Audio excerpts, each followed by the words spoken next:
So magandang gabi sa inyo mga bossing. So ano itong ginagawa nating IGBT type na unit na HY4008 mga boss. So ang posisyon ng aking shop at kalat na naman. Kalat na naman ang ating shop. Kaya ligpit-ligpit ako ng konti.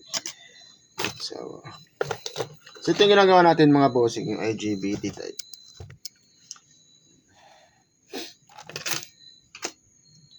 So, pansamantala lang muna yung clip natin. Ayan. So,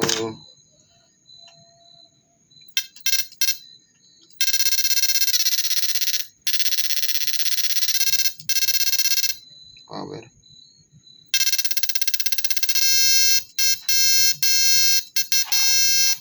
Para, ano yan mga boss. Meron din yung sa ampere niya, makokontrol mo yung amps.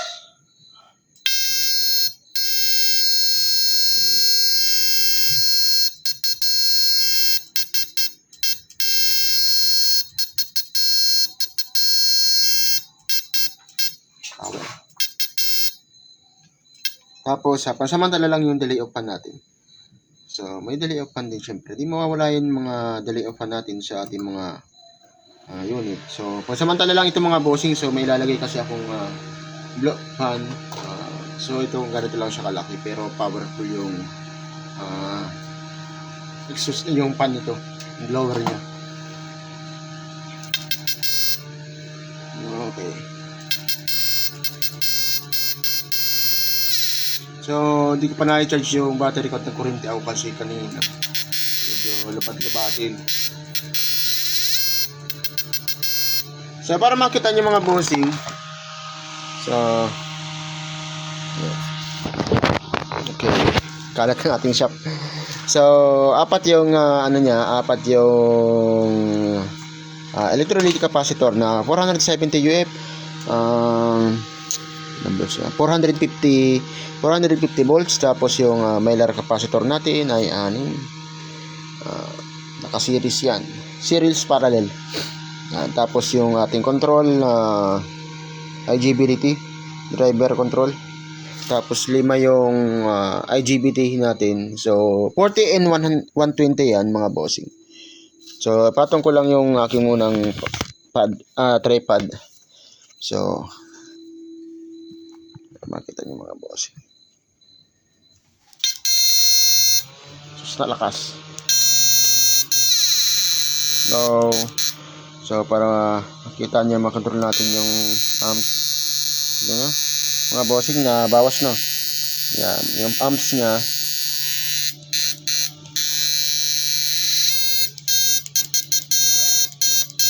Flip-flop.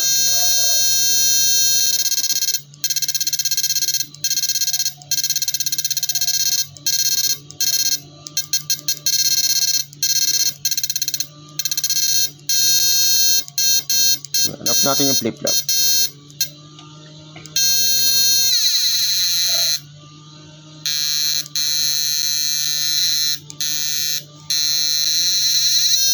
Tapos yung low.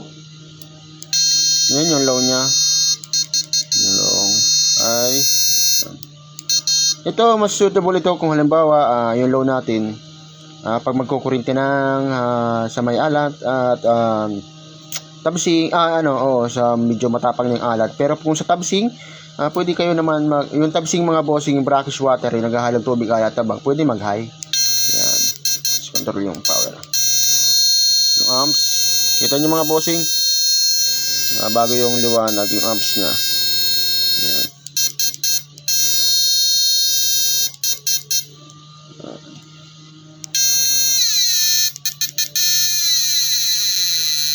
So, yan yung pinakalow niya mga bossing.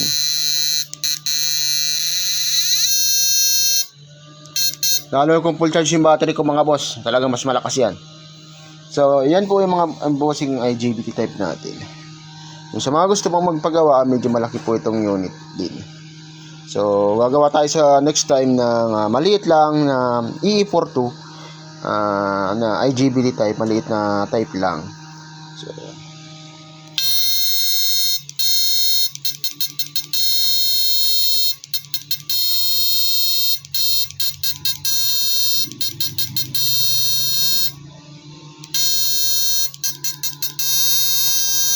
Napakalakas mga boss. Yung mga halogen light natin nagkakambarasag na, isa lang natira. Kung meron sana tayong 10 halogen light na 1000 watts ay panis na panis yan pailawin ng IGBT type mga bossing. Tapos yung ano natin, yung fan natin, mga 30 to 40 seconds din magpapatay. So ito hindi po ito ang talagang ilalagay ko ditong fan. So ito po yung ilalagay ko dito pagkalagay. Mas malakas ito mga bossing. Yun. Tapos yung ano natin, yung capacitor natin, diode natin, 20 pieces para sa bridge. Tapos yung JB 2510 diode din ito mga bossing. So ayan. And purpose niyo mga ano natin yan bossing para mas kaya nyo i-handle yung power nut saka pag nagkukuryente sa maalat na tubig. So hindi agad mag-iinit yung ating inductor. So ito kasi mga bossing na init yan pag maalat na yung tubig. Ayan ito.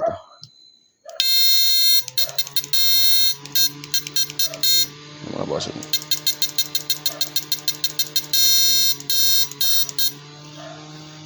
Yung flip-flop natin.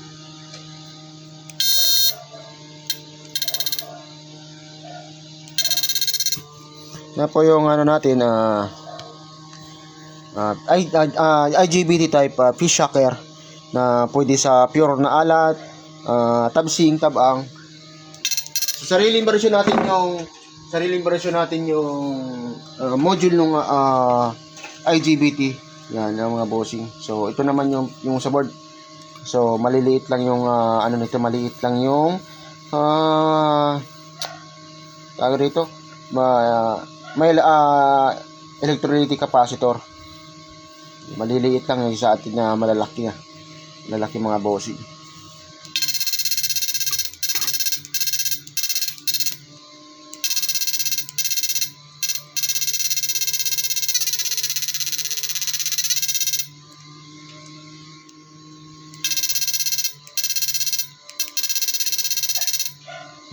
Pwedeng kung ayaw niyo gumamit ng flip-flop, i-off lang ito. Baba lang. Yan.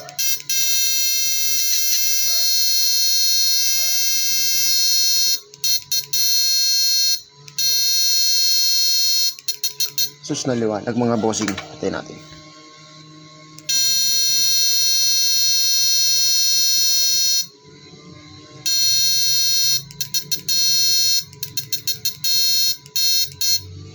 Yan mga bossing, kalakas yung IGBT type natin mga boss, ano? Hindi pa natin yung gagawin pa natin na malaking unit, so di ko pa nagagawa dahil masyadong busy tayo sa mga ating order. So yung gagamitin natin doon sa ano na lang, naisip ko kasi kung malaking maigi yung ko, pwede naman itong maliliit na ito. Doon sa double ano natin, naroon kasi nakatabi, ano pa, i-ready natin yun paggagawa. Yan mga boss. Yung sa mga gusto pang magpagawa nito ng IGBT type fish shocker, PM lang kayo mga bossing, or kaya yung sa nag-ano ng ito lang yung power lang, ito lang yung output lang, PM na lang kayo mga bossing kung gusto ito lang bilhin niyo, or kaya yung ito lang inverter natin. Pwede rin po kayo mag-avail nito kung gusto kayo na gusto niyo mag-assemble. So yan. Sa mga gusto pong magpagawa ng mga bossing, PM lang kayo. So power.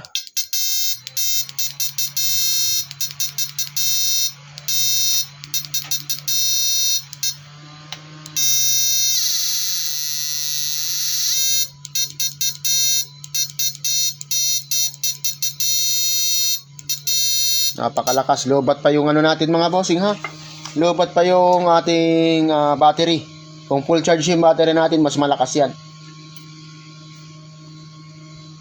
Napakasarap gamitin mga boss ito. So ang case nito mga bossing, ilalagay natin ito ay naka fiber case ito mga boss. Ilalagay natin sa fiber yan. So usually lahat naman ng yung malalaking unit natin, naka-fiber yan. Sa fiber na ang lagay niyan. Pero na saka yung yung 6 MOSFET na HY4008 PDC type yung LCD, saka yung 8, yan, naka-fiber na din.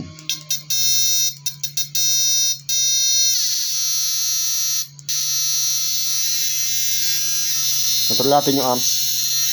Yan. Para makita niyo mga boss. Yan, control natin yung amps. Hina, nalakas. Yan. Ito naman yung flip-flop.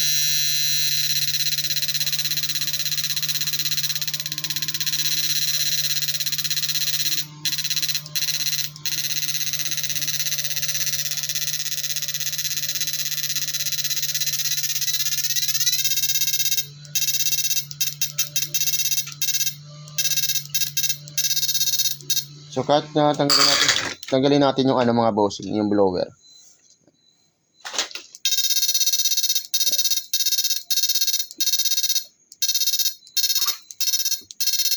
Napakaganda mga gamitin mga bossing nito.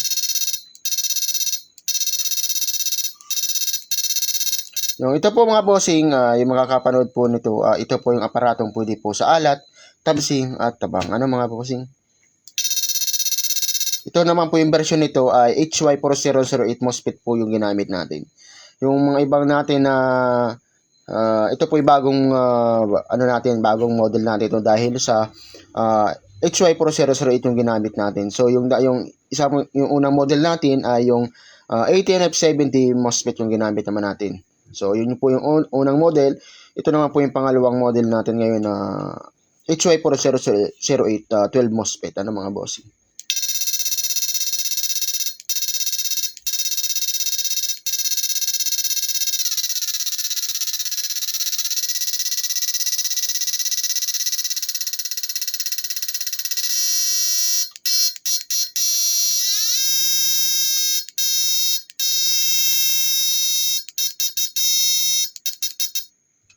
Hindi man lang mga boss, halos nag-iinit nga yung ating heatsink.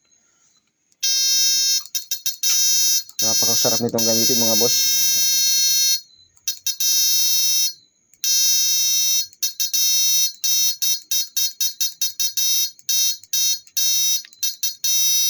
Yan po mga bossing. Yung sa mga gusto pong magpagawa nito ay PM na lang kayo mga bossing. So,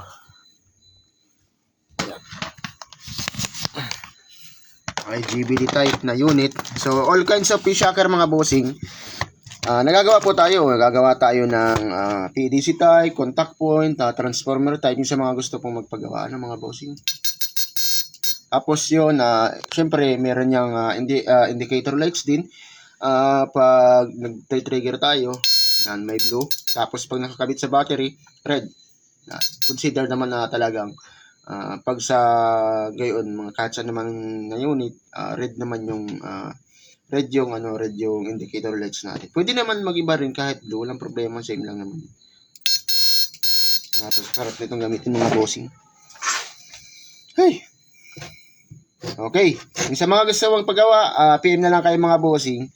So, yun. So, wala po tayong COD mga bossing. May made to order po tayo. May down payment po tayo sa unit kung kayo mapagawa mga bossing.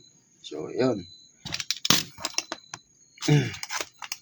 Sarap nitong gamitin mga boss. Tapos sunod natin, ano pa bang sunod natin? May sunod tayong gagawin na PDC type naman na 2 MOSFET. Order naman yun ni Sir Binong. So, pangalawang order na niya yun na unit. Tapos, sumunod kay Michael Dio. Ang order naman ni boss ay, ano ba ang order niya? Ay 5 ampere 20 transistor Vietnam type yung order ni bossing. Tapos marami pang kasunod nito, may 5 pa. Okay lang.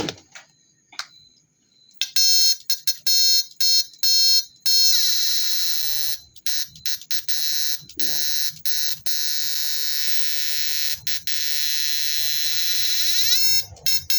Yan mga bossing, so yung mga gusto pong magpagawa, PM na lang kayo mga bossing, ano. Ayan. Tapos subscribe na rin kayo mga bossing sa aking YouTube channel. Ano ang name natin ng YouTube channel natin ay Black Mamba Inverter, ano mga bossing, sa YouTube natin.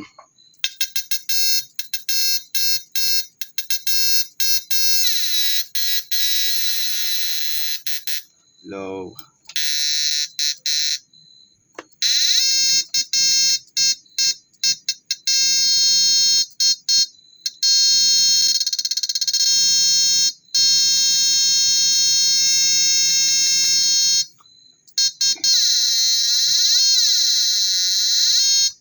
So ito nga pala mga bossing ay naka ano natin yung ano pala natin, nakalimutan kong sabihin, naka half wave yung ano natin, naka half wave yung connection natin dito sa diode natin. Pwede din naman natin yan full wave. So pwede rin naman. So inano ko lang ito kasi na testing ko rin lahat.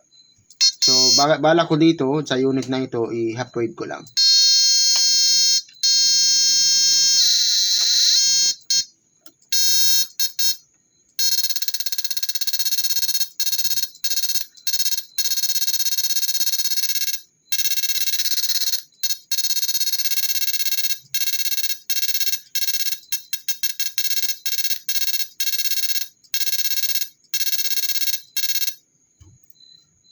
Goods.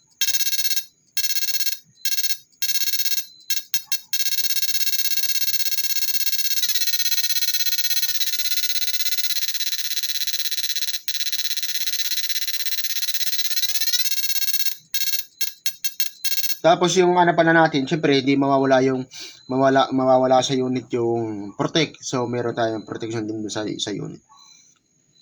So yung protect naman natin na-reverse natin doon sa ano naman natin nilagay sa output ng transformer. Yung dati kasi nakalagay tayo doon sa output doon sa ng IGBT. So doon naman tayo naglagay. So mas para sa akin mas okay din ito. Yung mga ganong connection natin. Sarap nitong gamitin.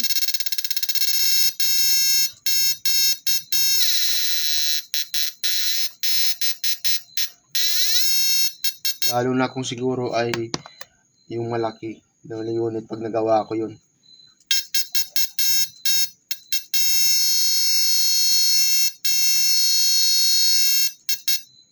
Ayun mga bossing, at salamat po sa inyong panonood. Magandang gabi at PM na lang kayo mga bossing kung gusto po ninyo magpagawa.